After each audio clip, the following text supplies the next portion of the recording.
اور لوگوں کو بلائے جماعت بنانے کے لیے. فرض کی 10 سال لگے، کوئی دوسرا آدمی آپ کے ساتھ آتا ہی نہیں، آپ لگے ہوئے ہیں. یہ نہ ہو کہ یہ آپ کا کوئی سائیڈ ایشو ہے، وہ ایک وہ پیس ٹائم ہے، وقت گزاری کا مشغلہ ہے، یا یہ کوئی سائیڈ ایکٹیویٹی نہیں. آپ کی تمام توانائیاں لگی ہوئی ہوں اور 10 برس تک کوئی نہ آئے آپ کے ساتھ ایک آدمی ہو سکتا ہے، تو آپ اکیلے رہیں گے نا. یہ کیفیت تیمم کے درجے میں ہے. وضو نہیں کر سکتے تو کیا کرتے ہیں؟ تیمم. اور تیمم کے لفظی معنی کیا ہے؟ یہ نقطہ یہ ہے، تیمم کے لفظی معنی کیا ہے؟ قصد کرنا. فَتَيَمَّمُوا صَعِيدًا طَيِّبًا. تیمم اما سے بنا ہے، حمزہ میم میم اما یا امو. امام بھی اسی سے بنا ہے جس کا قصد کرتے ہیں لوگ، اس کی پیروی کرتے ہیں. راستے کو شاہراہ کو بھی کہتے ہیں امام المبین، کیونکہ آدمی چل رہا ہے، فالو کر رہا ہے اسے، اس کے پیچھے پیچھے چل رہا ہے. آمین البیت الحرام، وہ حاجی جو جا رہے ہیں بیت حرام کی طرف، وہ آمین البیت الحرام. تو اما یا امو قصد کرنا. تیمم ارادہ کرو، قصد کرو، خود کھڑے ہو جاؤ. اکیلے بھی جماعت کے حکم میں ہو گئے. بلاؤ لوگوں کو، کال دم من انصاری اللہ، کون میرا مددگار ہے اللہ کی راہ میں. یہ بھی گویا کہ جماعت کے قائم مقام ہو جائے گا، جیسے کہ تیمم وضو کے قائم مقام. لیکن یہ کہ اس کی فکر نہیں، اس کی سوچ نہیں، تو پھر نہیں، پھر تو بے بغیر جماعت زندگی گزر رہی. تو دوسرا نقطہ، پہلا یہ کہ دین کی مغلوبیت کی کیفیت میں اقامت دین کی جد و جہد، غلبہ دین کی جد و جہد، اس میں تن من دھن لگانا اسی طرح فرض عین ہے جیسے نماز. دوسرا نقطہ، اس کے لیے کسی جماعت میں شامل ہونا، اور جماعت نہ ہو تو جماعت بنانا اسی طرح شرط لازم ہے جیسے نماز کے لیے وضو یا تیمم. اب تیسرا نقطہ یہ کہ وہ جماعت کیسی ہونی چاہیے. اس میں پھر 3 باتیں سامنے آئیں گی. یہ 3 ہی کی آج تکرار ہو رہی ہے. پہلے میں نے 3 لیول گنوائے تھے: انفرادی کامیابی، قومی اور ملکی کامیابی، ملی اور دینی کامیابی. اس کی نسبت ایک اعتبار سے کچھ اور ہے، دوسرے اعتبار سے کچھ اور ہے. آج ہم نیچے سے چل رہے ہیں. اہم ترین انفرادی کامیابی، اس لیے کہ اہم ترین مسئلہ آخرت کا ہے، اور آخرت میں حساب کتاب جو ہونا ہے، کلہم آتی ہے یوم القیامت فردا. جس دن کی اور تو دور کی بات نہیں، باپ سے، ماں سے، بیٹے سے، بیوی سے، بیوی شوہر سے، اپنے رشتہ داروں سے، اپنے بھائیوں سے، اپنے قلب قبیلے والوں، سب سے انسان جو ہے وہ کہے گا کہ ان سب کو لے کر جہنم میں جھونک دو، مجھے چھوڑ دو. اس کے حوالے سے انفرادی ذمہ داری کے اعتبار سے فرائض میں نماز فرض، روزہ فرض، یہ فرض وہ فرض سب ہے. لیکن جو بات آج میں بتانا چاہتا ہوں وہ یہ کہ دین اگر مغلوب ہے، پامال ہے، قائم نہیں ہے، نافذ نہیں ہے، تو اس کیفیت میں اقامت دین کی جد و جہد کرنا، اس میں تن من دھن کھپانا، یہ فرض عین ہے، بالکل ایسے جیسے نماز. اور نمبر 2، اس کے لیے التزام جماعت. التزام کے معنی چمٹ جانا. ملتزم بھی لوگ کہہ دیتے ہیں، ملتزم ہے اصل میں وہ جہاں جا کر لوگ چمٹ کر پھر خانہ کعبہ کے اس سے میں پھر چمٹ کر دعائیں مانگتے ہیں. التزام کے معنی چمٹ جانا. لزوم، لازم آ جانا، چپک جانا، چمٹ جانا، لزوم. التزام اس سے باب افتعال ہے. اس میں تھوڑی سی وضاحت میں نے کر دی کہ یا جماعت مل گئی ہے کوئی، فبہا، اس میں شامل ہو گئے. قافلہ جا رہا ہے، آپ بھی شامل ہو گئے. اور اگر نہیں تو قافلہ بناؤ. چاہے پوری زندگی قافلہ بنانے کی جد و جہد میں لگ جائے، لیکن تمہاری شرط پوری ہو جائے گی، جیسے تیمم، وضو کا قائم مقام. اب تیسری بات جو ہے جماعت کیسی ہو، اس کے لیے بھی میں 3 باتیں آپ کو بتانا چاہتا ہوں. نمبر 1 یہ کہ وہ جماعت ڈکلیئرڈ ایم کے ساتھ قائم ہوئی ہو کہ اس کا مقصد دین کو قائم کرنا ہے. ورنہ جماعتیں تو بے شمار ہوتی ہیں. کوئی سیاسی جماعت ہے، کوئی سماجی ادارہ ہے، کوئی تدریسی تعلیمی تنظیم اور جماعت ہے، کوئی خدمت خلق کے لیے ہے، ایدھی ٹرسٹ ہے، آخر جماعت ہے، اس کا کتنا کچھ جو ہے پھیلاؤ ہے، کتنا کچھ نظم ہے، انتظام ہے، تعلیم گاہیں ہیں، ان کے بڑے چینز ہیں۔ سماجی، سیاسی، قومی، تدریسی، اصلاحی، ان ساری جماعتوں سے ہٹ کر کہہ رہا ہوں، ڈکلیئرڈ ایم یہ ہو کہ ہم اس لیے یہ جماعت بنا رہے ہیں کہ ہم آخرت کی نجات اور اللہ کی رضا کے لیے اپنے آپ کو اس دنیا میں دین کو غالب کرنے کی جد و جہد کے لیے وقف کر رہے ہیں۔ This is the first prerequisite of that جماعت۔ ورنہ یہ کہ آدمی کسی انجمن میں، کسی جماعت میں، کسی میں شامل ہو جائے اور سمجھے کہ وہ میری شرط پوری ہو گئی تو وہ مغالطہ رفع ہونا چاہیے۔ ڈکلیئرڈ ایم یہ ہو، کھلم کھلا، یہ نہیں کہ صاحب ہے تو ہمارے دلوں میں تو یہی ہے، زبانوں ذہنوں میں تو یہی ہے، ابھی اس کے کہنے کا وقت نہیں۔ It should be declared clear aim، ہدف یہ ہو کہ اللہ کے دین کی جد و جہد، غلبے کی جد و جہد۔ نمبر 2 یہ کہ اس جماعت کا طریقہ کار بالکل واضح ہونا چاہیے۔ یہاں بھی ایک نقطہ پہلی مرتبہ آج میرے ذہن میں آیا ہے، یہ میں اپنے رفقا کے لیے بھی تو کچھ ضیافت طبع کا سامان جو ہے اس طریقے سے اللہ فراہم کرا دیتا ہے کہ وہ بھی یہ نہ سمجھے کہ ہم نے تو وہی کچھ سنا ہے جو ہمیشہ سنتے رہے۔ ایک عجیب نقطہ سامنے آیا ہے، دیکھیے بلائنڈ فیتھ صرف نبی پر ہو سکتا تھا۔ نبی کے لیے ہرگز ضروری نہیں تھا کہ وہ یہ بتائے کہ مجھے یوں کرنا ہے، یوں کرنا ہے، ایسے کرنا ہے، یہ مراتب ہوں گے، یہ مراحل ہوں گے، یہ حضور You have to have blind faith in him۔ وہ نبی ہے، اللہ اللہ خیر صلی اللہ، وہ معصوم ہے، کہیں اگر خدا نہ خواستہ کہیں کوئی امکان ہوا بھی غلط رخ پہ پڑنے کا، اللہ سیدھا کر دے گا، معصوم ہے۔ آپ اپنا ہاتھ اس کے ہاتھ میں دیجئے، فارغ اب۔ کوئی اور شخص اس پوزیشن میں نہیں ہے کہ آپ کہیں کہ صاحب بس میں نے تو اس کو مان لیا۔ اگر یہ کیا تو گویا کہ یہ شرک فی النبوت ہو جائے گا۔ وہ بتائے کہ کیا کام کرنا چاہتا ہے، کیسے کرنا چاہتا ہے، کیا فلسفہ ہے، کیا اس کے سامنے طریقہ کار پیش نظر ہے، کیا مراحل ہیں، ہر مرحلے کے پری ریکوزٹس کیا ہیں، وہ کیسے ایک مرحلے سے دوسرے مرحلے میں جائے گا۔ دس از ڈیفینیٹلی پری ریکوزٹ۔ نبی کے لیے ضروری نہیں تھا، نبی اس پر نبوت پر ایمان لائے، اور یہ ایمان بالغیب ہے۔ ھدی للمتقین الذین یؤمنون بالغیب ویقیمون الصلاۃ ومما رزقناہم ينفقون۔ ایمان میں سب سے پہلی شے ہی ایمان بالغیب ہے۔ نبی پر ایمان کے بعد بس جدھر لے جائیں، دور مال حق حیث دار، جہاں بھی وہ لے کے جانا چاہیں جائیے۔ اور یہاں میں لفظ استعمال کر رہا ہوں جان بوجھ کر، بلائنڈ فیتھ۔ نبی کے بعد اگر کسی کے ساتھ یہ رشتہ ذہناً یا جذباتی اعتبار سے استوار کر لیا، یہ شرک فی النبوت ہو جائے گا، گویا کہ آپ نے اس شخص کو بھی کسی درجے میں نبوت میں شریک کر لیا، شعوری یا غیر شعوری طور پر۔ جیسے امامت معصومہ کا تصور میرے نزدیک شرک فی النبوت ہے۔ کوئی انسان معصوم نہیں، کوئی انسان مفترض الطاعہ نہیں ہے۔ وہ کہے کہ پرسنلی میرا رائٹ ہے کہ تم میری اطاعت کرو، نو، ہو آر یو؟ آپ کو دلیل لانی پڑے گی کتاب و سنت سے، اور کم سے کم یہ کہ یہ ثابت کرنا ہوگا یہ کتاب و سنت کے منافی نہیں ہے۔ کم سے کم جو شے کتاب و سنت کے منافی نہیں ہے وہ مباح ہے، ٹھیک ہے، اس میں ہم آپ کی اطاعت کا عہد کرتے ہیں۔ سمطاعت فی المعروف دائرے میں ہو، مباحات کے دائرے میں۔ کوئی شخص ذاتی حیثیت میں کلیم نہیں کر سکتا کہ میں مطاع ہوں، میں مطاع مطلق ہوں، میرا حکم ماننا پڑے گا، نو۔ اگر کر لیا یہ پھر وہی شرک فی النبوت کا لفظ استعمال کر رہا ہوں۔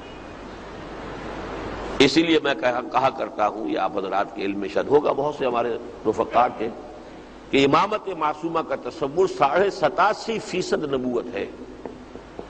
بس بچ گیا ہے، 12.5% کی کمی ہے، اس لیے اس کے اوپر حکم نہیں لگا ہے کہ نبوت کا دعویٰ ہے یا نبوت کا عقیدہ ہے۔ اسی لیے اہل تشیع کو ان کی تکفیر کا کوئی اجماعی فتویٰ کبھی نہیں ہو سکا۔ مختلف علماء نے اپنی رائے بھی ظاہر کی، اجماع نہیں ہو سکا کبھی۔ قادیانیوں کا ہو گیا، انہوں نے نبی کا لفظ استعمال کر لیا، بہت سہولت سے ہو گیا۔ لیکن 87.5% میں کیسے کاؤنٹ کرتا ہوں؟ 4 اوصاف ہیں لازمی نبی کے۔ نبی معمور من اللہ ہوتا ہے، وہ خود نہیں بنایا جا سکتا، نہ خود بنتا ہے، نہ لوگ انہیں چنتے ہیں، وہ خود معمور من اللہ ہے۔ وہ مفترض الطاعہ ہے، ذاتی حیثیت میں اس کی اطاعت لازم ہے۔ وہ معصوم عن الخطا ہے، غلطی کا صدور اس سے نہیں ہو سکتا، اور اس پر وحی آتی ہے۔ 4 ہو گئے، 25% ہر ایک کو کاؤنٹ کر لیجئے۔ امامت معصومہ کا جو تصور ہے اس میں وہ معمور من اللہ ہے، 25% ہو گئے۔ مفترض الطاعہ ہے، 50% ہو گئے۔ وہ معصوم عن الخطا ہے، 75% ہو گئے۔ وحی تو نہیں وہ کہتے کہ ان پر آتی ہے، لیکن کہتے ہیں کہ وحی کے اصل مفہوم کو صرف وہ جانتے ہیں۔ قرآن کو انٹرپریٹ کرنے کا صرف انہیں حق ہے، کسی اور کو حق نہیں۔ تو میں 12.5% اس کا شامل کر کے 87.5% کہتا ہوں اس کو۔ لیکن چونکہ اس تک نہیں پہنچا نبوت تک، اس لیے اس گرفت میں نہیں آیا، کاگنیزیبل آفنس نہیں بنا۔ قادیانیوں کا آفنس کاگنیزیبل ہو گیا۔ بہرحال دوسری بات جو میں نے عرض کی، جماعت کیسی ہو؟ ڈکلیئرڈ ایم ہو اس کا کہ وہ اقامت دین، غلبہ دین کی جد و جہد کے لیے قائم ہوئی ہے۔ اس کے حوالے سے میں اس وقت، کیونکہ میں نے ایک لفظ عریاں پہلے بھی استعمال کیا ہے، آج کچھ باتیں عریاں کر ہی دی جائیں، میں آپ سے صاف یہ بات بتا دینا چاہتا ہوں کہ کم سے کم پاکستان کی حد تک سوائے 2 جماعتوں کے کسی تیسری جماعت کا ڈکلیئرڈ ایم یہ نہیں۔ ایک جماعت اسلامی، اس کا دستور لیجئے، اس کا پورا پڑھیے، یہ مقصد وہ ہے اس کا، قائم ہوئی اسی کام کے لیے۔ وہ سیاسی تحریک نہیں تھی، وہ سماجی تحریک نہیں تھی، وہ اصلاحی تحریک نہیں تھی، وہ تبلیغی تحریک نہیں تھی، وہ تعلیمی تحریک نہیں تھی۔ ان تمام سے ہٹ کر اقامت دین کی جد و جہد، حکومت الہیہ کا قیام، نظام خلافت کا قیام، جو بھی آپ کہہ لیں، وہ تو یہ کہ ایک ہی شے کی تعبیر کے لیے الفاظ مختلف ہو سکتے ہیں۔ نظام مصطفیٰ کہہ لیں، نظام اسلام کہہ لیں، دین محمد کہہ لیں، دین اللہ کہہ لیں، یہ دین محمد بھی ہے، دین اللہ بھی ہے۔ اذا جاء نصر اللہ والفتح ورأیت الناس يدخلون فی دین اللہ افواجا، یہ دینی بھی ہے، میرا بھی دین ہے۔ اس اعتبار سے اس کی تعبیرات مختلف ہوگی، لیکن اقامت دین، حکومت الہیہ کا قیام، اس پر بھی میری وہ منہج انقلاب نبوی میں پوری بحث موجود ہے۔ صرف 2 جماعتیں، تیسری کوئی جماعت نہیں۔ تبلیغی جماعت ہے، اول تو اب وہ جماعت کے حکم میں بھی نہیں رہی، اس لیے کہ امارت کا معاملہ ان کے ہاں ختم کر دیا گیا، اور حضرت عمر کا میں آپ کو یہ اثر سنا چکا ہوں، لا اسلام الا بالجماع ولا جماع الا بالامارہ۔ امارہ اگر نہیں ہے، اب امارت کی بجائے انہوں نے ایک بورڈ بنا لیا ہے، امیر ایک شخص ہوتا ہے، 3 آدمی امیر نہیں ہوا کرتے۔ بہرحال اس کے علاوہ یہ کہ ڈکلیئرڈ ایم ان کا وہ نہیں ہے، چاہے دلوں میں ہو، لیکن یہ کہ ڈکلیئرڈ ایم وہ نہیں۔ باقی رہ گئی ہماری علماء کی تنظیمیں، وہ فرقے وارانہ ہیں، یہ دیوبندیوں کی ہے، یہ بریلویوں کی ہے، یہ اہل حدیثوں کی ہے، یہ شیعوں کی ہے، وہ تو اور نچلے درجے میں چلی گئی۔ صرف 2 جماعتیں ہیں، جماعت اسلامی اور تنظیم اسلامی، تیسری کوئی جماعت پاکستان میں اقامت دین کے ڈکلیئرڈ مقصد کے لیے قائم نہیں ہوئی۔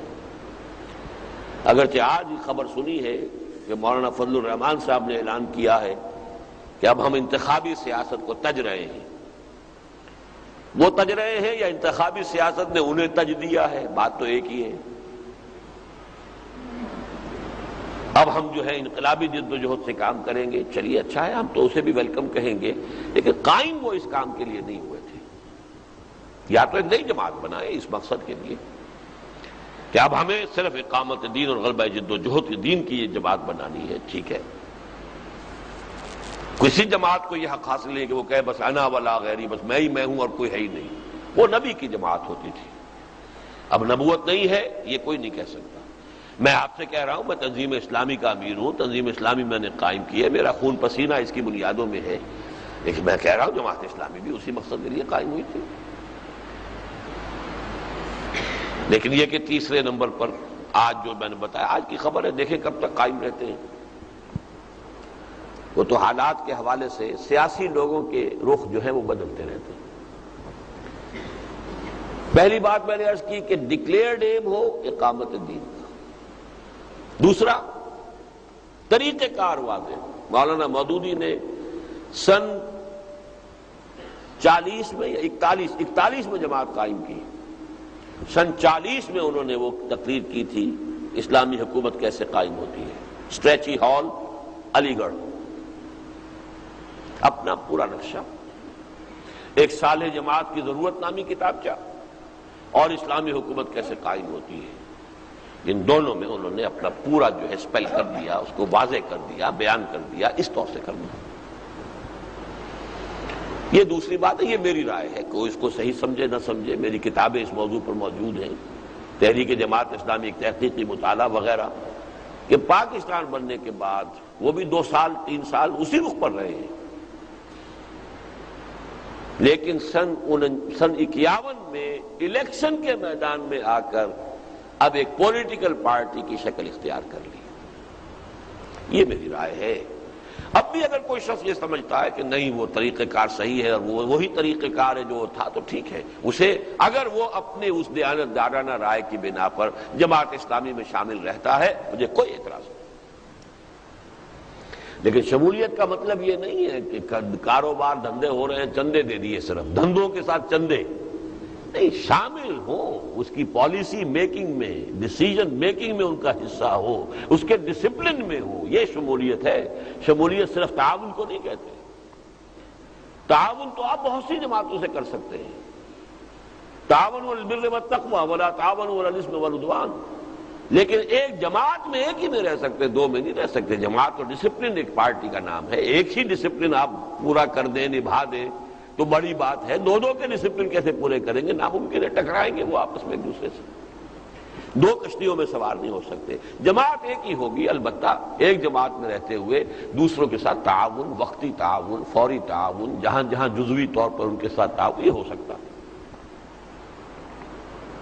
جماعت اسلامی اور تنظیم اسلامی، اس کے علاوہ تیسری نہیں۔ طریقہ کار جیسا کہ میں نے کہا مولانا نے واضح کیا تھا، لیکن میرے نزدیک ایک وقتی سی، وہ ثابت کر سکتا ہوں میں ان کی اپنی تحریر سے، رسائل و مسائل حصہ اول میں آخری صفحوں کے اندر آپ کو مل جائے گی، کہ آپ نے کہا تھا کہ ہم اس وقت یہ طریقہ آزما رہے ہیں جو نیا طریقہ اختیار کیا تھا، اگر ہم نے دیکھا کہ اس کے لیے دروازے بند ہیں تو پھر جس پر ہم پہلے سے عمل پیرا تھے ہم اسی کو ریورٹ کر جائیں گے۔ آج بھی یہ تحریر موجود ہے مولانا مودودی کی، اس کا مطلب ہے یہاں آ کر انہوں نے کچھ پالیسی بدلی ہے، یہ ان کے اپنے اس موقف کے اعتبار سے ثابت ہے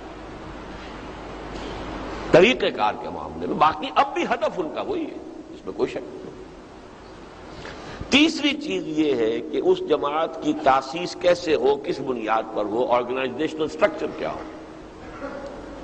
اس میں جو میرا موقف ہے وہ یہ ہے کہ دستور بنا کر اس دستور کے ساتھ حلف لے کر کوئی شخص جماعت میں شامل ہو، جو ویسٹرن طریقہ ہے، یہ ہمارا طریقہ پرانا تو نہیں ہے یہ، لیکن یہ کہ بہرحال ویسٹ میں انسٹیٹیوشنز ڈیولپ ہوئے ہیں، بنائے گئے ہیں، ویسٹ میں یہ چیزیں بھی ایجاد ہوئی ہیں، بجلی ہے، لاؤڈ سپیکر ہم استعمال کر رہے ہیں، اگرچہ ان کا استعمال مباح بھی ہو سکتا ہے، حرام بھی ہو سکتا ہے، لیکن چیزیں فی نفس ہی مباح ہے۔ اس پہلو سے وہ طریقے تنظیم بھی مباح ہے، حرام نہیں ہے، لیکن اس کے مقابلے میں 3 الفاظ میں استعمال کرتا ہوں: منصوص، مسنون، معصور۔ نص، قرآن و حدیث کی نص، وہ صرف ایک تنظیم کی طرف رہنمائی کرتی ہے، اور وہ ہے بیعت، شخصی بیعت کی بنیاد پر تنظیم۔ سنت، آپ کا تعامل، آپ کا طرز عمل، وہ بھی بیعت۔ جو آیا اسلام لایا، اس نے اسلام کی بیعت کی۔ جو اب منظم ہو رہے ہیں تو سم و طاعت کی بیعت ہے۔ کہیں اگر سرفروشی کا مرحلہ آ گیا ہے کہ یہاں سب کے سب ہلاک ہو جائیں گے، بھاگیں گے نہیں، تو بیعت رضوان ہو رہی، بیعت ہی بیعت ہے۔ خلافت ہو رہی ہے تو بیعت۔ پھر معصور اثر کہتے ہیں، ہم اپنی پوری تاریخ کے اندر چلے آئیے، آثار جو ہیں، تو خلافت قائم ہوئی تو بیعت پر۔ حضرت حسین میدان میں آئے چیلنج کرنے کے لیے اس وقت کے نظام کو، تو بیعت کی بنیاد پر۔ عبداللہ ابن زبیر آئے تو بیعت کی بنیاد پر۔ گویا کہ ہماری پوری تاریخ میں تنظیم کا ایک ہی طریقہ ہے، اور وہ منصوص بھی ہے، مسنون بھی ہے، معصور بھی ہے، وہ بیعت کا، شخصی بیعت، کہ جس شخص کے ساتھ اتفاق ہو، جس شخص کے طریقہ کار کے ساتھ متفق ہو جائیں، اور اس پر آپ کو اعتماد بھی ہو۔ دل کو چیر کر تو آپ دیکھ نہیں سکتے، لیکن اس کے ماضی کو دیکھیں، اس کے مشاغل کو دیکھیں، جتنی بھی اپنی توجہ ہو سکتی ہو ممکن، اس کو چھان پھٹک کر لے، اس کے بعد اگر قابل اعتماد نظر میں آئے تو اس کے ہاتھ میں ہاتھ دے کر بیعت کر کے۔ اور یہ طریقہ ہے تنظیم کا، جماعت سازی کا، جو منصوص ہے، یعنی قرآن اور حدیث کی نصوں میں موجود ہے، نصوص میں۔ مسنون ہے کہ حضور کی پوری سیرت میں، اس کی سنت میں آپ کو نظر آتا ہے۔ معصور ہے، ہماری پوری تاریخ کے اندر یہی تعامل رہا ہے، سوائے اس صدی کے کہ یہاں انگریز کی آمد کے بعد جو نظام بنے ہیں وہ پھر دستوری قسم کی جماعتیں بھی بنی ہیں، جیسے جماعت اسلامی ہے، وہ بھی مباح ہے، وہ حرام کے درجے میں نہیں۔ یہ ہے تین باتیں جو میں نے آپ کے سامنے رکھی ہیں، کہ جو میری آج کی گفتگو کا لب لباب ہے، اور یہی الدین و النصیحہ، خیر خواہی کے جذبے کے تحت میں آپ کو اپنے کم سے کم یہ 32 سالہ غور و فکر، سوچ بچار، اور جس پر کہ خود پھر میں نے اپنی زندگی کو استوار کیا ہے۔ یہ میرے لیے کوئی اکیڈمک ایکسرسائز نہیں ہے، صرف یہ میرے لیے کوئی علمی اور تصنیفی مشغلے کی حیثیت رکھنے والی شے نہیں ہے۔ اسی پر میں نے اپنی زندگی کو استوار کیا ہے، اسی پر الحمدللہ آج تک چل رہا ہوں، اور اسی پر جینے اور بقیہ جتنی زندگی ہے اس میں قائم رہنے، اور اسی پر مرنے کی جو ہے آرزو ہے۔ اور حدیث نبوی ہے، لا یؤمن احدکم حتی یحب لاخیہ ما یحب لنفسہ، تم میں سے کوئی شخص مومن نہیں ہو سکتا جب تک کہ اپنے بھائی کے لیے بھی وہی شے پسند نہ کرے جو اپنے لیے پسند کرتا ہے۔ اور الدین والنصیحہ، دین نام ہے خیر خواہی کا۔ قیل لمن یا رسول اللہ، قال للہ ولکتابہ ولرسولہ ولائمۃ المسلمین وعامتہ۔ یہ خیر خواہی کا حق ہے جو ادا میں کر رہا ہوں آج، کہ یہ تین چیزیں آج گنتی کر کے مجھ سے لے کر اٹھیے، آگے ان کو ماننا نہ ماننا، اختیار کرنا نہ کرنا، ان پر عمل کرنا نہ کرنا، یہ ہر شخص کا اپنا اختیار ہے۔ اب میں بہت ہی اختصار کے ساتھ اوپر کی 2 منزلوں کے بارے میں بھی کچھ باتیں کر لوں۔ قومی اور ملکی سطح جو ہم پاکستانی قوم کے نام سے آئیڈینٹیفائیڈ ہے، ایک ہمارا پاسپورٹ ہے، اس پر ہماری نیشنلٹی پاکستانی لکھا ہوا ہے۔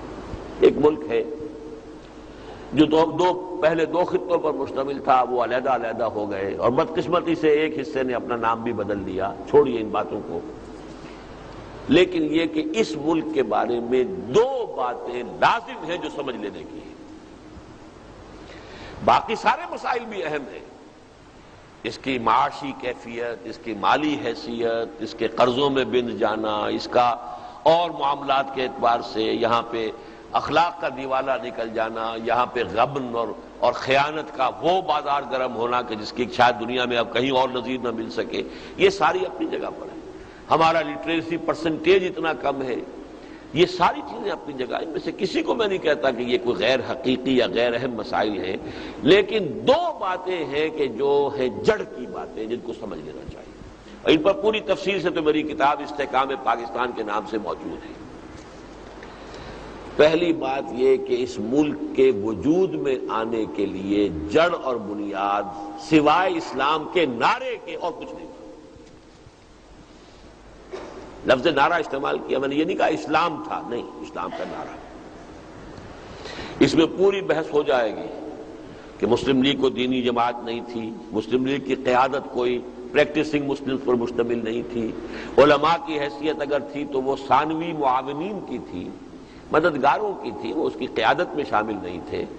اب میں پوری بحث میں نہیں جانا چاہتا، لیکن یہ کہ اگر نعرہ یہ نہ لگتا کہ پاکستان کا مطلب کیا لا الہ الا اللہ، تو نہ 1946 میں مسلم لیگ کو وہ کامیابی حاصل ہو سکتی تھی جس کے بنا پر وہ پورے ہندوستان کے مسلمانوں کی واحد نمائندہ جماعت قرار پائی، نہ پاکستان وجود میں آ سکتا۔ باقی وہاں بھی 3 لیولز علیحدہ ہیں، وہ تفصیل سے میں نے بحث کی ہوئی ہے، وہ کتاب میری ہو سکتا ہے بہت سے احباب نے نہ پڑھی ہو یا نہ ان کے علم میں آئی ہو، تو میں نے تفصیل سے بیان کیا استحکام پاکستان، وہ کتاب پڑھنے کی ہے، اس لیے کہ ظاہر بات ہے کہ ملکی مسائل سے بھی ہم قطع تعلق نہیں کر سکتے۔ یہ کشتی کے مانند ہے، یہ ڈوبتی ہے تو ہم ڈوبتے ہیں نا، چاہے اس کا ہماری آخرت سے تعلق نہیں ہے، دنیا سے تو ہے۔ آپ کی ساری زندگی لگ رہی ہے اپنی اولاد کو بہتر سے بہتر پوزیشنوں میں پہنچانے کی اور اچھی سے اچھی بلڈنگیں چھوڑ کر جانے کی، یہ سارا جو ہے غرق ہو جائے گا کہ نہیں ہو جائے گا؟ یہ ملک اگر غرق ہو گیا، کون آ کے آباد ہوں گے یہاں پہ کیا معلوم؟ کتنے ہی لوگوں نے جو بڑے بڑے محل بنائے تھے ڈھاکہ کے اندر، اور پھر ان میں سے کتنے لوگ ہیں کہ جو نکلے ہیں وہاں سے بمشکل جو ہے بتن کے کپڑے لے کر، اور کتنے ہیں جو آج بھی وہاں کنسنٹریشن کیمپ کے اندر پڑے ہوئے ہیں، کیا پتا کیا ہو۔ تو یہ ڈیفیکٹ ہو، اصل مسئلہ آخرت کا ہے، اس کی تو میں بات کر چکا۔ یہ ملک ڈوبتا ہے تب بھی اور رہتا ہے تب بھی، اصل مسئلہ ہمارا آخرت کا ہے۔ لیکن دنیاوی اعتبار سے ہماری ساری سوچ جو ہے جس کے پرگرد ہے، لیکن وہ ہم اپنے ذاتی مکان بنا لینے کو، بنگلے بنا لینے کو، کاروبار جما لینے کو یہ دیکھ رہے ہیں، یہ نہیں دیکھ رہے کہ جس کشتی میں یہ سب کچھ رکھ رہے ہیں۔ میں باہر جا کر کہتا ہوں تم یہاں پہ محنتیں کر رہے ہو، دن رات کی کوششیں سعودی عرب میں کر رہے ہیں، فلاں جگہ کر رہے ہیں، یہاں کر رہے ہیں، امریکہ میں کر رہے ہیں، اور کما کما کے جو ہے دن رات خون پسینہ ایک کر کے پاکستان بھیج رہے ہیں۔ میں نے کہا جس جہاز میں یہ سب کچھ وہاں رکھ رہے ہیں وہ جہاز ڈوب گیا تو کیا ہوگا؟ تو ایک بات اچھی طرح جان لیجئے کہ وی کانٹ افورڈ کہ ہم اس سے سرے سے لا تعلق ہو جائیں، نہیں۔ مجھ پر کوئی دن ایسا نہیں گزرا آج تک کہ میں اس سے لا تعلق رہا ہوں ذہناً یا عملاً۔ لیکن ایک بات یہ کہ اس ملک کے وجود میں آنے کا ذریعہ اسلام کا نعرہ تھا، اور اس ملک کے بقا اور استحکام کی بنیاد صرف اسلام ہوگا، لیکن حقیقی اور عملی اسلام۔ نعرہ اس کو سسٹین نہیں کر سکتا۔ نعرہ کون؟ نعرہ اپنی افادیت کھو چکا۔ ایک دفعہ اس نعرے میں باسی کڑھی کے اندر ابال آ گیا تھا 1977 میں نظام مصطفیٰ تحریک میں، اب وہ باسی کڑھی بھی گئی، اب وہ نعرہ نہیں چلے گا۔ حقیقی اسلام ہو، عملی اسلام ہو، وہ سسٹین کرے گا، وہ سپورٹ کرے گا، اللہ کی مدد آئے گی، اللہ کی نصرت آئے گی، یہ سب کچھ ہوگا، ورنہ تمہاری داستاں تک بھی نہ ہوگی داستانوں میں۔ اس صدی میں 2 عظیم سلطنتیں ختم ہو گئی۔ In the very beginning, first world war کے بعد دی گریٹ آٹومان امپائر، سلطنت عثمانیہ ختم۔ یہ بوسنیا اور یہ البانیہ میں کیا ہو رہا ہے؟ یہ سب کا سب اسی کے باقیات و صالحات ہیں نا۔ یہ تو سارے علاقے شامل تھے سلطنت عثمانیہ میں۔ کتنا بڑا چنک تھا مشرقی یورپ کا، پورا شمالی افریقہ، پورا مغربی ایشیا ایک سلطنت۔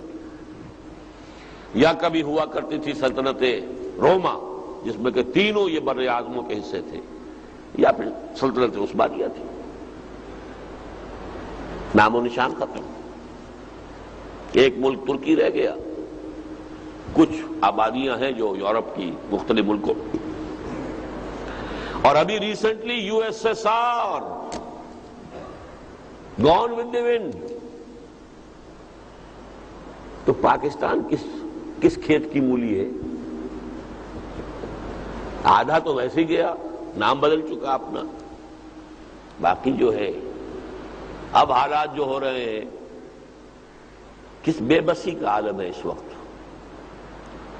یا بے بسی کا عالم مجھے یاد ہے سن 71 کا، ہماری ایئر فورس مفلوج ہو گئی تھی۔ کیوں ہو گئی تھی؟ یہ آواکس طیارے جو بعد میں امریکہ نے دیے ہیں سعودی عرب کو بھی اور ادھر ادھر، وہ اس قسم کے ہیلی کاپٹرز رشیا نے دے دیے تھے بھارت کو، وہ فضا میں ہر وقت رہتے تھے اور ہمارے ہوائی جہاز جنبش بھی کرتے تھے تو ان کے علم میں ہوتا تھا۔ لہذا ایئر فورس جو سن 65 میں جو بھی بہرحال ہم نے مقاومت دکھائی، اس کا سب سے بڑا جو ہے وہ ایئر فورس کا حصہ تھا، وہ مفلوج ہو گئی۔ آج ہماری ایئر فورس اور ایئر ڈیفنس مفلوج ہو گیا، جب ہمارے وزیر صاحب بھی کہہ رہے ہیں ہمارے پاس تو وہ چیزیں ہی نہیں ہے کہ ہم روک سکیں۔ وہ تو 60,000 فیٹ کی بلندی پر یا 1,00,000 فٹ کی بلندی پر تھا، نہ اس کو ڈیٹیکٹ کرنے کے ہمارے پاس آلات ہیں اور نہ یہ کہ اس کو کہیں اس کو چیک کرنے کا ہے۔ حالانکہ یہ احمقانہ بیان ہے، انہیں یہ بیان نہیں دینا چاہیے تھا، لیکن یہ کہ بے بسی کا عالم ہے، اس کا کیا اثر ہوگا پوری قوم کی نفسیات کے اوپر، غور کرنے کی بات ہے۔ تو یہ کوئی انہونی بات نہیں ہے جو میں کہہ رہا ہوں، اور میرا اپنا تجزیہ، میرا اپنا ٹائم ٹیبل تو یہ ہے کہ اللہ تعالیٰ نے پہلے 25 برس دیے تھے مہلت کے، اور اس کے بعد ایک کوڑا اللہ کے عذاب کا پڑا، اور ہمارے 95,000 قیدی بنے ہندو کے، جن میں سے 43,000 ریگولر ٹروپس تھے، فوج، پاکستان کی فوج، سپاہی سے لے کر جرنیل تک اس ہندو کی قید میں آئے جس پر کہیں 600 برس، کہیں 800 برس، کہیں 1000 برس حکومت کی تھی۔ تو بڑا کوڑا بھی آ سکتا، اس کے لیے کیا کیا جائے؟ اب اس کے لیے کوئی شخص کسی اپنی اور سمجھ کے مطابق کام کر رہا ہو، اپنی انالیسس کے مطابق کام کر رہا ہو۔ میرے نزدیک چونکہ اس ملک کی بقا کا دار و مدار حقیقی اسلام پر ہے، لہذا اقامت دین کی جد و جہد میں جو وقت میں لگا رہا ہوں وہ استحکام پاکستان کی جد و جہد میں بھی لگا رہا ہوں۔ مجھ سے زیادہ خوش قسمت انسان کون ہوگا جو ایک تیر سے تیر شکار کر رہا ہو؟ سب سے بڑا شکار میری اپنی عاقبت ہے۔ اگر میں اپنا تن من دھن لگا دوں اس اقامت دین کی جد و جہد میں تو فلاح اخروی ہے، میرا اصل ہدف وہ ہے، اصل ٹارگٹ وہ ہے۔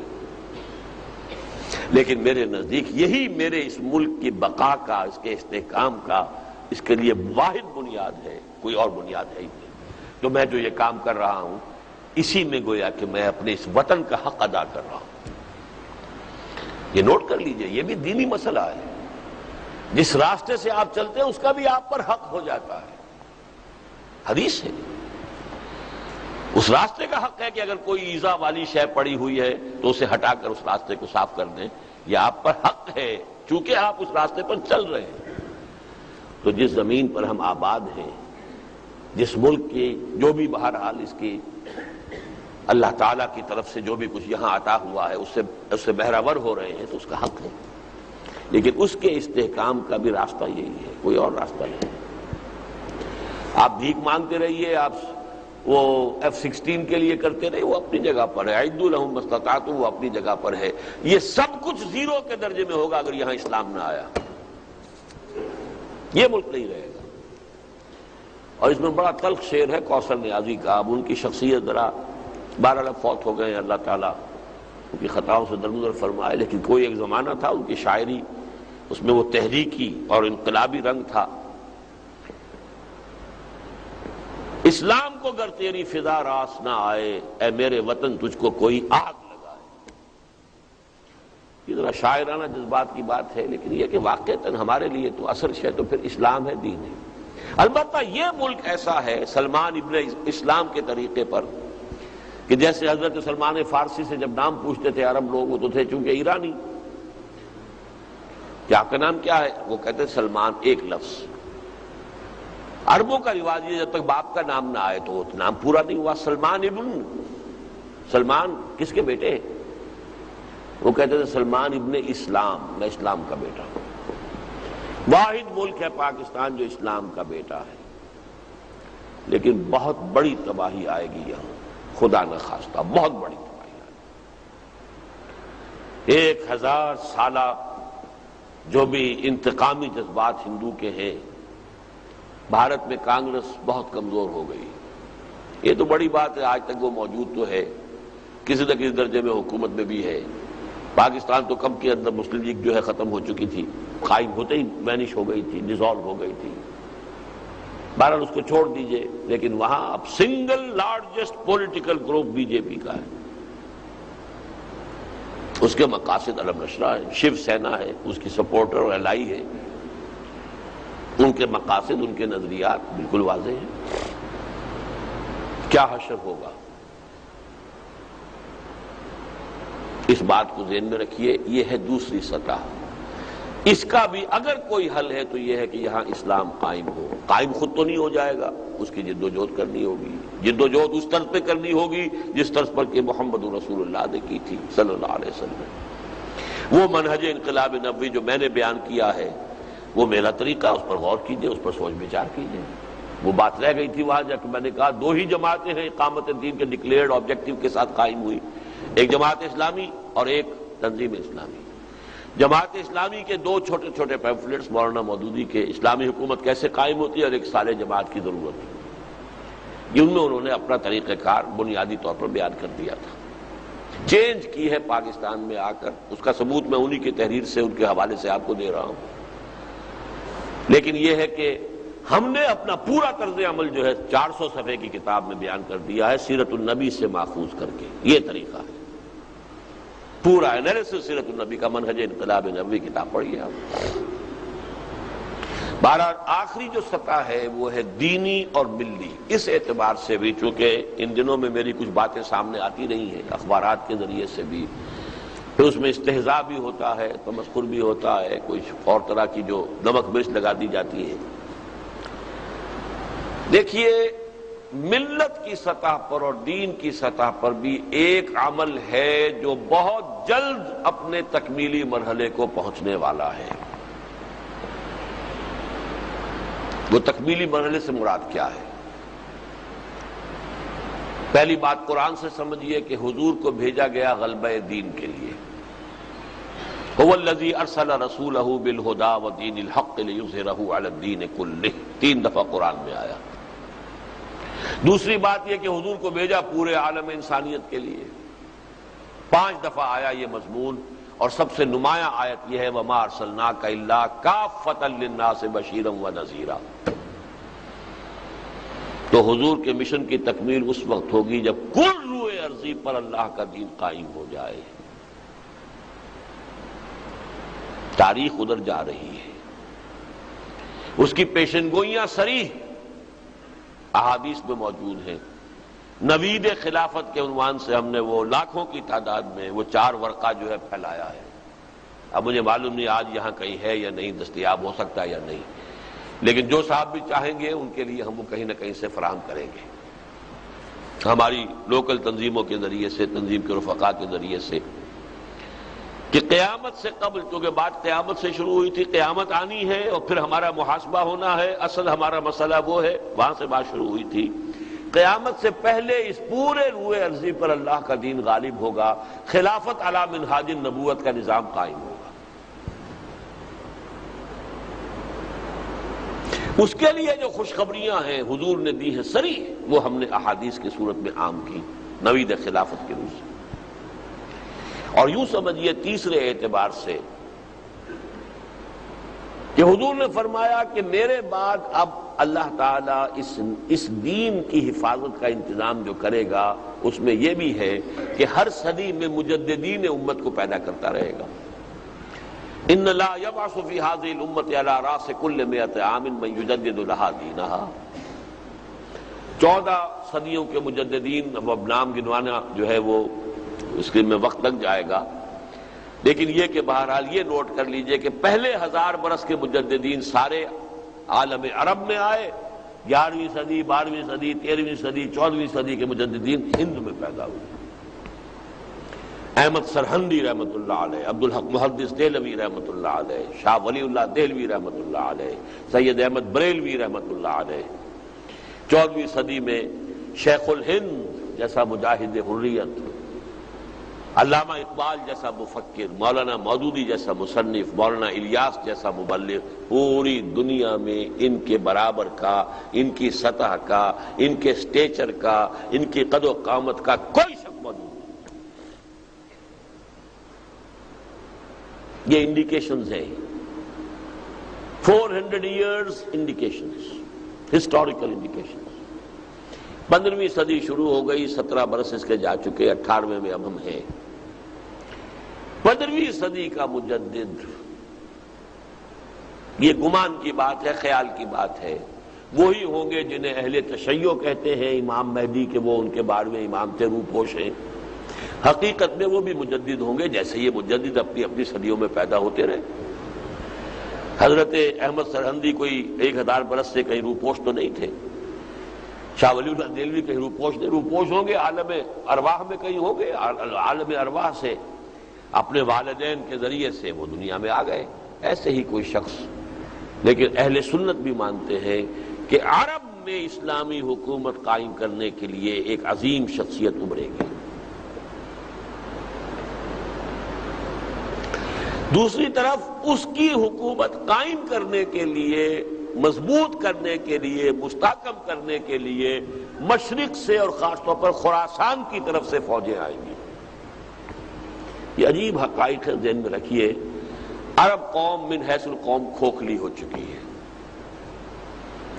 2 اسباب ہو گئے اس کے کھوکھلے ہونے کے۔ ایک تو وہ مغرب کے بہت قریب تھی، یورپ کے بالکل قریب، یورپ کے اثرات اس پر سب سے پہلے پڑے۔ میڈیٹرینین جس کو ہم سمندر کہہ دیتے، سی، بحیرہ روم، وہ کیا ہے؟ ایک بڑی سی خلیج ہے، کیا ہے اس کا بحیرہ، کیا ہے اس کا؟ ادھر یورپ، ادھر شمالی افریقہ اور ادھر شام، یہ ممالک جو ہے مغربی تہذیب ان کی رگ و پے میں سرایت کر گئی۔ ثانیاً جہاں تیل نکل آیا دولت، اور دولت نے ان کے اخلاق کا، ان کے اندر عیاشی اور عیش پرستی اور آسانیت، یہ سب کا پیدا کر کھوکھلی ہو چکی۔ یہی وجہ ہے کہ ایک مغضوب علیہم قوم کے سامنے سر جھکائے کھڑے ہیں، سب کے سب یہود کے سامنے۔ شخص تو ایک ابھرے گا وہاں، لیکن اس کے لیے مدد یہاں سے جائے، مشرق سے۔ میرے عرب کو آئی ٹھنڈی ہوا جہاں سے، میرا وطن وہی ہے، میرا وطن وہی ہے۔ خراسان کے بارے میں حدیث آئی، وہ بھی ہمارے اسی کتابچے میں موجود ہے۔ یخرج من خراسان رایات سود لا یردها شیء حتی تنصب بإیلیا۔ خراسان سے سیاہ علم چلیں گے، انہیں کوئی لوٹا نہیں سکے گا، رخ پھیر نہیں سکے گا، یہاں تک کہ وہ ایلیا میں یعنی یروشلم میں جا کے نصب ہو جائیں گے۔ گویا کہ یروشلم ہمارے ہاتھ سے نکل چکا ہوگا، آج وہ کیفیت ہے۔ پہلی مرتبہ نکلا تھا، عربوں کے ہاتھوں سے نکلا تھا نا، واپس کس نے لیا تھا؟ عرب نہیں لے سکے تھے، کرد خون تھا گرم، صلاح الدین ایوبی رحمت اللہ علیہ۔ اب پھر نکل گیا، پھر کس کے ہاتھ سے نکلا؟ عربوں کے ہاتھوں سے نکلا۔ 67 وار، 6 days وار، اردن کی بھی پٹائی ہو گئی اور مصر کی بھی ہو گئی اور شام کی بھی ہو گئی اور یروشلم بھی گیا اور یہ سارے گولان ہائٹس بھی گئے اور ویسٹ آف جارڈن بھی گیا، سینائی بھی گیا تھا، وہ تو گھر انہوں نے واپس لے لیا۔ تو واپس مانا صلح مان کے نیچے ہو کر، تب مانا تسلیم کر کے، لیکن یہ کہ یہ پھر واپس لیں گے، لیکن لینے والے عرب نہیں ہوں گے، خراسان۔ اور خراسان وہ علاقہ ہے، ایک بڑا علاقہ تھا یہ کہ جس کا ہارٹ ہے موجودہ افغانستان، کچھ علاقے پاکستان کے، ایک تھوڑا سا چنک ہے جو اب بھی خراسان کے نام سے ایران میں ہے، صوبہ جس میں ابھی حال ہی میں بہت بڑا زلزلہ آیا تھا، خراسان، یہ آپ نے اخبارات میں پڑھا ہوگا۔ وہ چھوٹا سا ایک کونا ہے ایران کا اور وہ ایک صوبہ ہے، اور یہ ہے در حقیقت، اور کچھ جو ہے یہ جو روسی ترکستان سے، روسی USSR کی تحلیل کے بعد آزاد ہوئی ہیں، اس کے علاقے ہیں۔ یہ خراسان بزرگ، the greater Khorasan of the time of the prophet صلی اللہ علیہ وسلم، یہاں ہوگا جو ہونا ہے۔ مجددین امت، تجدید دین، فکری کام، علمی کام ہندوستان میں، اور یہ جو بھی کچھ ہوا ہے جہاد افغانستان کا، 15 لاکھ آدمی جس قوم نے دے دیے ہیں، ظاہر بات ہے کہ جو قوم مرنے کے لیے تیار ہو جائے، جس نے مرنا سیکھ لیا ہو، جو موت کے ساتھ کھیل سکتی ہو، پھر اس کو کوئی شکست نہیں دے سکتی۔ یہ ہے کمنگ ایونٹس کی ایک تصویر. Coming events cast their shadows before, جس کی خبریں دی گئی ہیں احادیث نبویہ میں، اور جس کی طرف تاریخ خود بخود رفتہ رفتہ بڑھتی چلی جا رہی ہے. ادھر آرمگڈون ہونا ہے، الملامت العظمیٰ ہونا ہے، ادھر جنگ ہونی ہے، اور ادھر سے مدد جائے گی. اس کا مطلب ہے اس علاقے میں پہلے قائم ہو چکے گا تو جائے گی نا مدد. یہ ہے وہ بات کہ ملت کا اور دین کا غلبہ ہوگا، اس صدی میں ہوگا. 14ویں صدی میرے نزدیک اس کے لیے تمہید کی صدی تھی، اور 15ویں صدی ہجری جو ہے اس کی تکمیل کی صدی ہے. یہ ہوگا. میں ایک بڑا پیارا شعر آپ کو سنا دوں. ویسے تو اقبال نے اردو میں بہت کہا اس کو. دنیا کو ہے پھر مار کے روح و بدن پیش، ابلیس نے پھر اپنے درندوں کو ابھارا، اللہ کو پامر دیے مومن پہ بھروسہ.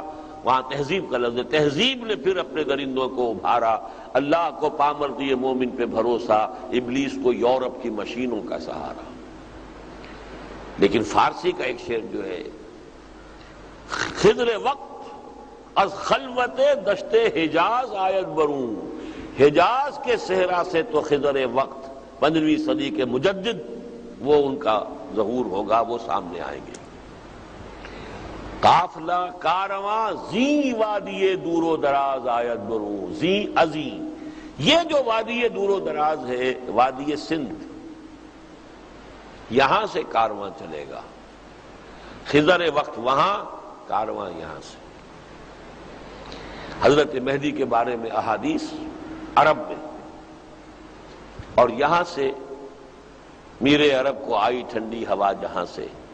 یہ ہے کمنگ ایونٹس کے شیڈوز. اور اب اس کے اوپر جو گفتگویں ہو رہی ہیں، نوسٹرڈیمس کی جو تھیں پیشن گوئیاں، اور شاہ نعمت ولی کی پیشن گوئیاں، یہ تو سمجھیے کہ تقریباً 400-500 برس پرانی چیزیں ہیں. لیکن اس کے ساتھ اب آپ نے اخبارات میں پڑھا ہوگا وائن برگر کی بھی کوئی پیشن گوئیاں تھی. ظاہر بات ہے اس کی کہاں ہوں گی، اس نے کسی اور سے سنی ہوگی، کوئی جین ڈکسن سے سنی ہو، کسی اور سے سنی ہو. گاندھی کی پیشن گوئیاں آ گئی ہیں، راسپوٹین کی بھی آ گئی ہیں، اور یہ سب کنورج کر رہی ہیں اس صدی کے آخری سالوں پر. اور اگلی صدی یعنی اس صدی عیسوی کے آخری سال، اگلی صدی عیسوی کے ابتدائی سال. The coming 10 years of human history are going to be very fateful. الملحمۃ العظمیٰ اس میں ہوگی، Armageddon, the third world war, جو تاریخ انسانی کی عظیم ترین جنگ ہوگی، اور شرق اوسط اس کا میدان بنے گا. کروڑوں کی تعداد میں انسان قتل ہوگی. یہ سب خبریں ہیں کتاب الملائک میں. یہ بھی ہونا ہے. لیکن میں نے کیوں تذکرہ کیا اس کا؟ یہ تو ہونا ہے. میری اور آپ کی کامیابی کا دار و مدار یہ ہے کہ ہمارا کچھ حصہ اس پروسیس میں پڑتا ہے یا نہیں. ہونا تو ہے. دین تو محمد رسول اللہ کے ہاتھوں اور صحابہ کرام کی جد و جہد سے غالب ہو گیا. 23 برس کی محنت. محروم کون رہ گیا؟ ابو جہل، ابو لہب محروم رہ گئے. عین دور نبوی میں پیدا ہیں، موجود ہیں. حسن ز بصرہ بلال از حبش صہیب از روم ز خاک مکہ ابو جہل، بلکہ ابو جہل سے بڑھ کر ابو لہب کہی ہے یہاں. ابو لہب خاک مکہ نہیں، حضور کے گھر میں. وہ تو خیر بنو امیہ کا تھا، بنو مخزوم کا. یہ تو بنو ہاشم کا چشم و چراغ ہے ابو لہب. ایک دیوار بیچ ہے محمد رسول اللہ کے اور اس کے گھر میں. اسی لیے وہ ام جمیل جو ہے وہ گندگی بھی پھینک دیا کرتی تھی، اور اگر کہیں ہانڈی چڑھی ہوتی تھی اس ہانڈی کے اندر ان کے اوپر بھی نجاست پھینک دیتی تھی. کرتی تھی کہ نہیں؟ اس لیے کہ ایک دیوار بیچ میں تھی. صبح کے وقت کانٹے بچھاتی تھی. یہ سارے کرتے تھے نا. کوئی بجلی اسٹریٹ لائٹس تو نہیں تھی. حضور اگر نکلتے ہوں گے in the small hours of the morning بیت اللہ میں جا کر کچھ عبادت کرنے کے لیے، تو کیا ہوتا ہوگا آپ کے ساتھ ان کانٹوں کی وجہ سے. لیکن تھا کون؟ چچا، اور وہ محروم رہا. تبت یدا ابی لہب وتب ما اغنی عنہ مالہ وما کسب. اس دور میں رہتے ہوئے لوگ اگر ناکام رہے اور شقی رہے تو اس دور میں بھی دین غالب ہو جائے گا. ہم شقی رہیں گے اگر ہم نے اپنے فرائض ادا نہ کیے. This is the crux of the matter. یہ نہیں ہے کہ دین غالب ہو گیا تو ہم کامیاب ہو گئے. ہم کیسے کامیاب ہو گئے؟ عین حضور کے ساتھ ہو کر ایک شخص جنگ کر رہا ہے، مر گیا ہے، شہید ہو گیا، قتل ہو گیا. سب لوگ کہہ رہے ہیں وہ تو جنت میں پہنچ گیا. حضور نے فرمایا میں نے تو اسے دوزخ میں دیکھا ہے. تحقیق کی گئی. یہ دو واقعات علیحدہ علیحدہ آتے ہیں.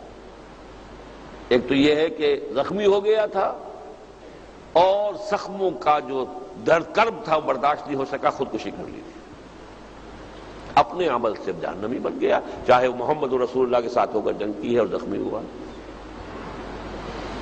تو کلہم آتی ہے یوم القیامت فردا. یہ نہیں کہ آپ محمد کی جماعت میں شامل تھے تو کیا کہنے، بس آپ تو پاک ہو گئے، صاف ہو گئے. محمد کی جماعت میں عبداللہ ابن ابی بھی تھا جو کھڑے ہو کر جامع مسجد جمعے کے وقت کہتا تھا، پہلے اعلان کرتا تھا لوگوں ان کی باتیں توجہ سے سنو، یہ اللہ کے رسول ہیں. شقی ہے، شقی رہا، شقی چلا گیا دنیا سے. دین کا غلبہ تو ہونا ہے. میری اور آپ کی کامیابی. بڑا پیارا شعر ہے، چسود از رہبر کامل تہی دستان قسمت را، خضر از چشمہ حیواں تشنہ می آرد سکندر را. کوئی شخص تہی دست ہو، تہی دستان قسمت، خود بدبخت ہو تو خضر وقت بھی اس کی انگلی پکڑ کر لے کر چلے گا تو اسے کچھ فائدہ نہیں ہوگا. کہ چشمہ حیوان تک پہنچا کر بھی حضرت خضر سکندر کو واپس لے آئے، پانی نہیں پینے دیا، وہاں پہنچا تو دیا تھا.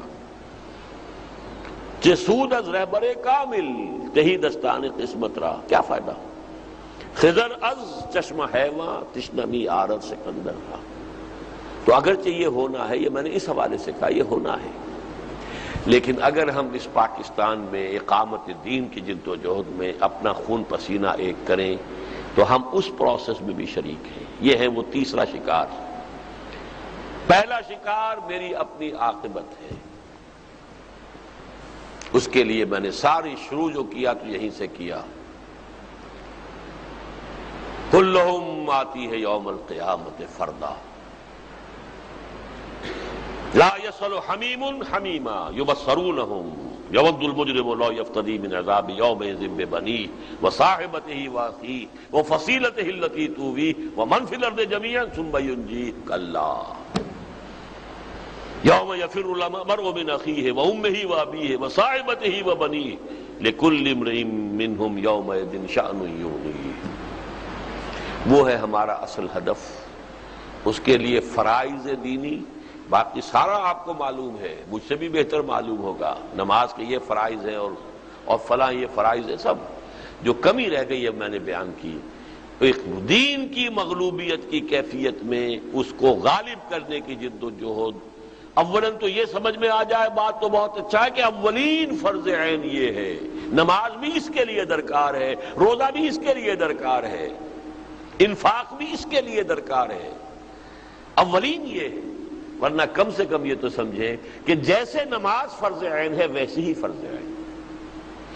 نمبر دو، جیسے نماز کے لیے وضو شرط ہے ایسے ہی اس فرض کی ادائیگی کے لیے التزام جماعت شرط ہے. ہاں، اور جیسے وضو کے ساتھ تیمم ہو سکتا ہے اگر کسی شخص کو کسی جماعت پر کوئی اعتماد نہیں، اس میں یہ خرابی ہے، اس میں یہ غلطی ہے، اس میں یہ چیز صحیح نہیں ہے، ٹھیک ہے خود کھڑا ہو جائے، اپنا تن من دھن اپنی پوری جد و جہد.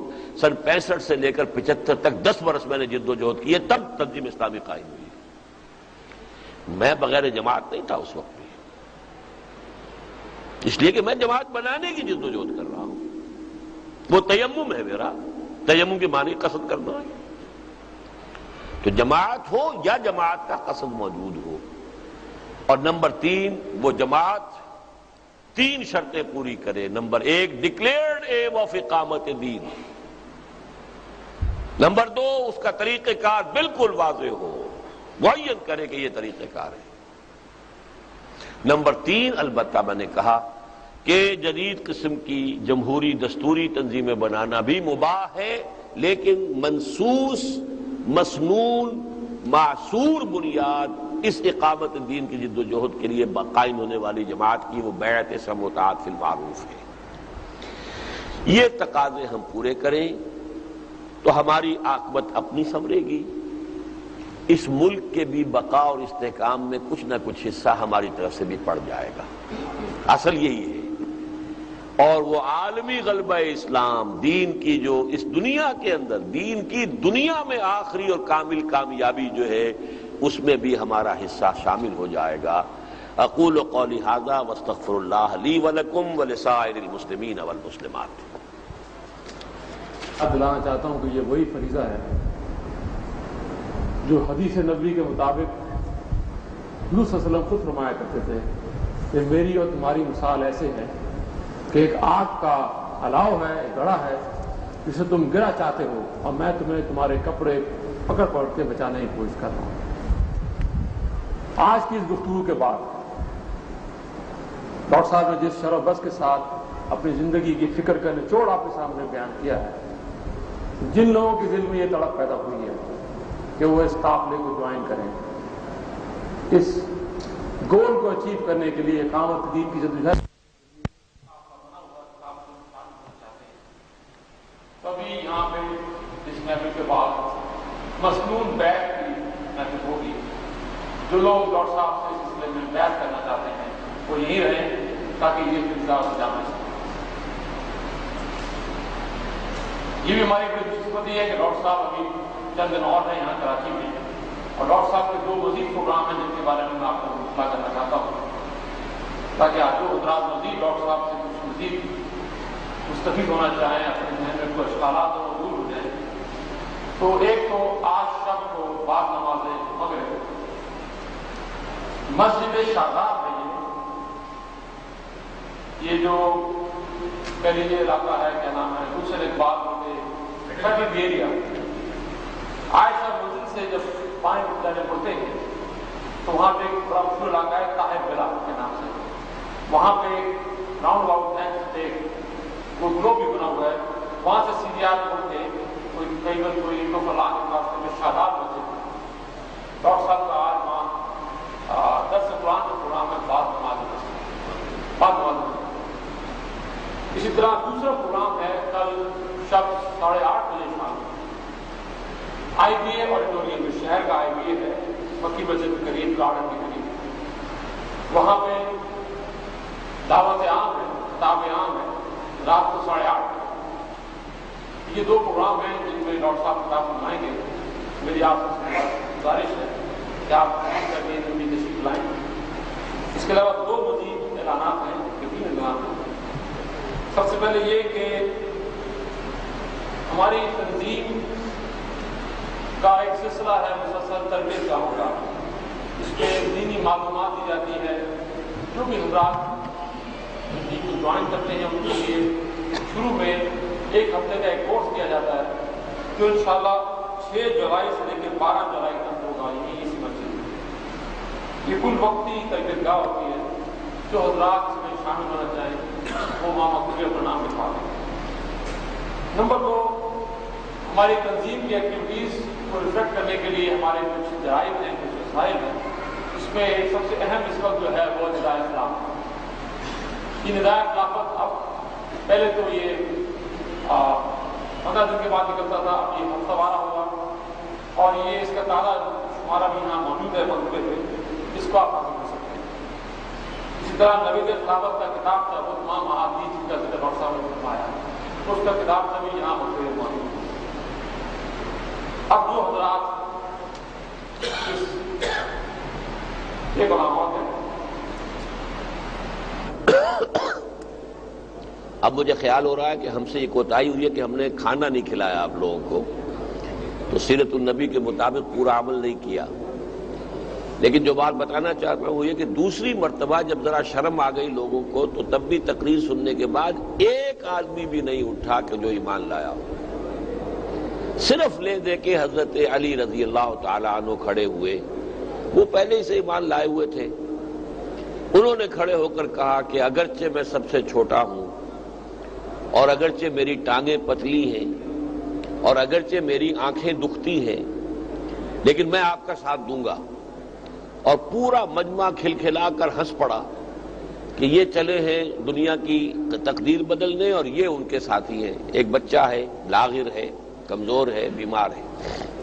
لہذا اگر آج کے اس اجتماع میں کوئی ایک شخص بھی نہ اٹھتا اور اس میں شرکت کے لیے پیش قدمی نہ کرتا تب بھی کوئی بات ایسی نہیں تھی، لیکن یہ کہ متعدد حضرات نے اگر فیصلہ کیا ہے، اللہ تعالیٰ اسے ان کے حق میں بھی مبارک کرے، تنظیم کے حق میں مبارک کرے، اس ملک کے حق میں مبارک کرے، دین کے حق میں مبارک کرے۔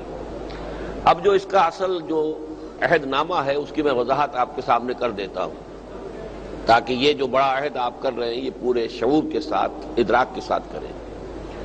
اس کا پہلا حصہ جو ہے وہ وہی ہے کہ جو ہر مسلمان کرتا ہے، کلمہ شہادت اشہد ان لا الہ الا اللہ وحدہ لا شریک لہ واشہد ان محمدا عبدہ ورسولہ صلی اللہ علیہ وسلم، اسی کی بنا پر تو ہم مسلمان ہیں۔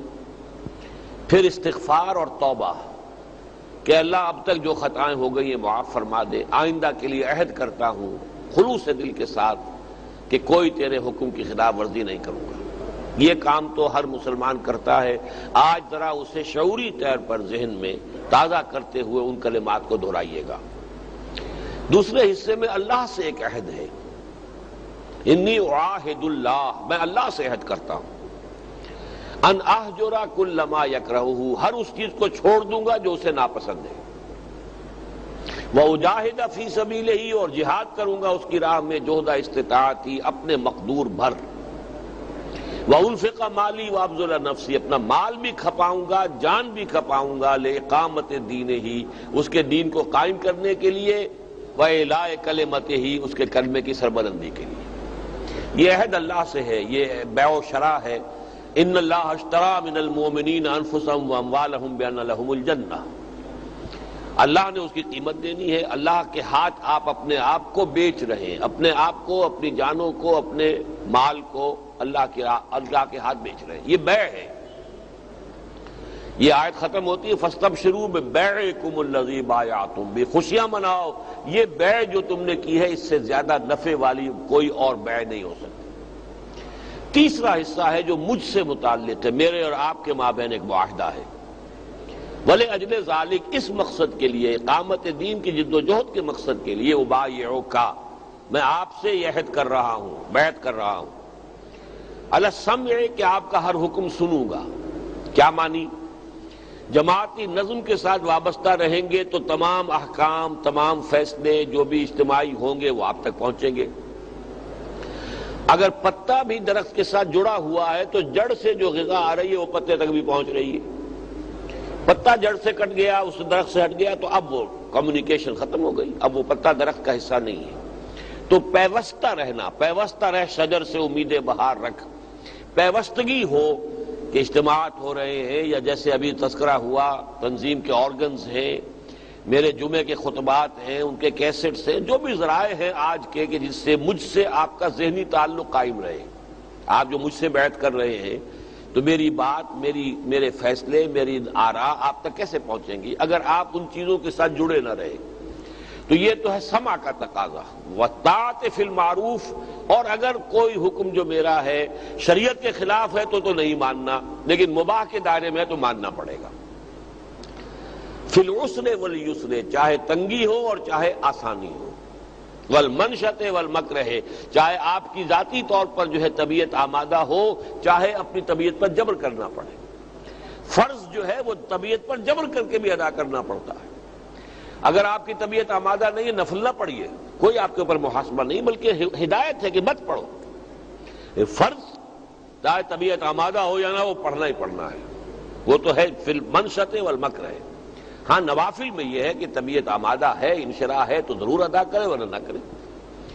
تو فی العسر والیسر والمنشط والمکرہ وعلی عثرۃ علیہ، اور چاہے مجھ پر دوسروں کو ترجیح دے دی جائے۔ یہ میں نہیں کہوں گا میں تو آپ کا پرانا ساتھی ہوں، اتنے سال پرانی میری سٹینڈنگ ہو گئی ہے اور آپ نے 9 وارد کو امیر بنا دیا، نہیں، یہ اختیار جو ہے گویا کہ جو شخص بیعت کر رہا ہے وہ میرے حوالے کر رہا ہے۔ وعلی عثرۃ علیہ وعلی اللہ انازل امرہ لہ، اور جنہیں آپ ذمہ دار بنا دیں گے ان کے بھی احکام سے اور ان کے معاملات سے جھگڑیں گے نہیں۔ حالانکہ بیعت تو ان سے نہیں ہے، بیعت تو مجھ سے ہے، لیکن میں جس کو امیر بنا رہا ہوں اس کا حکم ماننا بھی اسی درجے میں ضروری ہے۔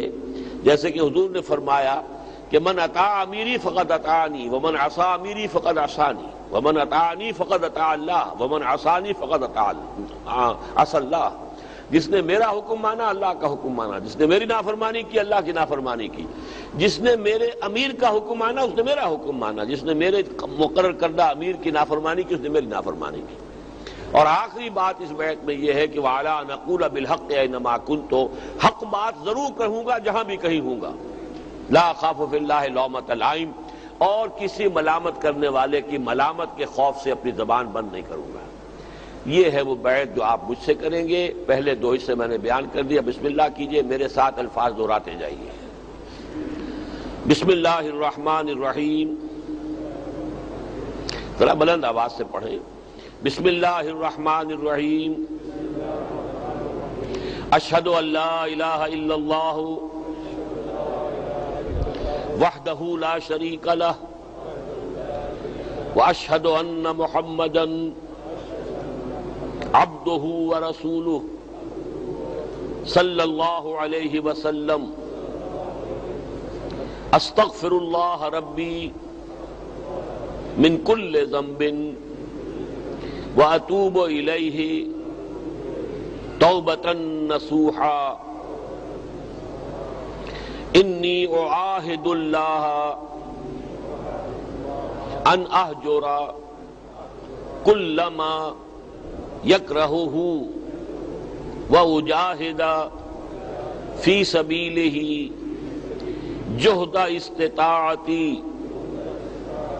وانفق مالی وابذل نفسی لإقامت دینہ وإعلاء کلمتہ ولأجل ذلک ابایعک علی السمع والطاعة فی المعروف فی العسر والیسر والمنشط والمکرہ وعلی اثرۃ علی وعلی اللہ انازع الامر اہلہ وعلی ان اقول بالحق اینما کنت لا اخاف فی اللہ لومۃ لائم. میں نے آپ کی یہ بیعت قبول کی. اللہ تعالیٰ آپ کو اس پر کاربند رہنے اور پورا اترنے کی توفیق عطا فرمائے. دعا مانگ دیجیے. الحمدللہ الذی ہدانا لہذا وما کنا لنہتدی لولا ان ہدانا اللہ. ربنا لا تزغ قلوبنا بعد اذ ہدیتنا وہب لنا من لدنک رحمہ انک انت الوہاب. یا مصرف القلوب صرف قلوبنا الی طاعتک. یا مثبت القلوب ثبت قلوبنا علی دینک. اللہم وفقنا لما تحب وترضى. اللہم وفقنا ان نجاہد فی سبیلک باموالنا وانفسنا. اللہم ارزقنا شہادۃ فی سبیلک. اللہم الف بین قلوبنا واجعلنا عبادک اخوانا. اللہم اغفر لنا ولآبائنا ولأمہاتنا ولجمیع المؤمنین والمؤمنات والمسلمین والمسلمات الاحیاء منہم والاموات انک سمیع مجیب الدعوات. اللہم اشف مرضانا مرضى المؤمنین والمؤمنات والمسلمین والمسلمات. وصلی اللہ تعالی علی خیر خلقہ محمد وآلہ واصحابہ اجمعین برحمتک یا ارحم الراحمین. آپ حضرات نے